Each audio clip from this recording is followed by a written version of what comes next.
Hello' বন্ধু বান্ধৱীসকল, আপোনালোকৰ কি খবৰ? আশা কৰোঁ সকলোৰে ভালেই। এইটো পিছে ৰাতি কৰা ভিডিঅ' দেখিছে নহয়। মানে এইকেইদিন দিনত ইমান যে গৰম পেলাইছে, সেইকাৰণে ৰাতি ভাবিলোঁ অলপ ৰাতি ফুৰোঁ। সেইকাৰণে ফুৰিবলৈ ওলাই আহিলোঁ বৌ এজনীৰ ঘৰলৈ। আহি আকৌ ঘৰখন ইমান ধুনীয়াকৈ সজাই থৈছে। এগৰাকী মাষ্টৰণী বাইদেউ বহি আছে, দেখিছে নহয়। ঘৰখন ইমান ধুনীয়াকৈ সজাই থৈছে, সেইকাৰণে ভাবিলোঁ আপোনালোককো অলপ দেখাওঁ।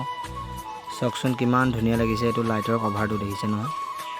আচলতে কিছুমান ভাল লগা বস্তু আপোনালোককো দেখাই ভাল পাওঁ, আৰু ভাল লগা বস্তুবোৰ ফেচবুকত পেজখনত মই সাঁচি ৰাখিবলৈ বিচাৰোঁ। মানে মই ইমান ফুৰি ভাল নাপাওঁ, যদিও এইবাৰ ফুৰি কিবা এটা ভাল লাগিছে। আচলতে মনটো ফ্ৰেছ লাগিছে। মানে ঘৰটোত একেৰাহে সোমাই থাকিলেও কিবা মনবিলাক মানুহৰ টেনশ্যনৰ নিচিনা হৈ যায়। চাবচোন, চাওকচোন, এইটো ডাইনিং ৰুমটো হয়। মানে ইমান ধুনীয়াকৈ জেগাৰ বস্তুবোৰ জেগাতে থৈছে নহয়।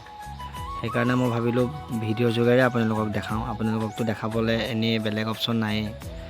প্ৰতিটো বস্তু আপোনালোকক মোৰ ভাল লগা বস্তুবোৰ আপোনালোকক দেখাব বিচাৰোঁ। মানে এয়া চাওকচোন কি ধুনীয়া লাগিছে চব। এইখন আকৌ কিটচেনখন দেখিছে নহয়, কিটচেন ৰুমটো। চ' কিটচেন ৰুমটো একদম চিজিলত থৈছে তেওঁ। চবেই ভাল পাব চাই, মই আশা কৰোঁ। আৰু মই ভিডিঅ'বোৰ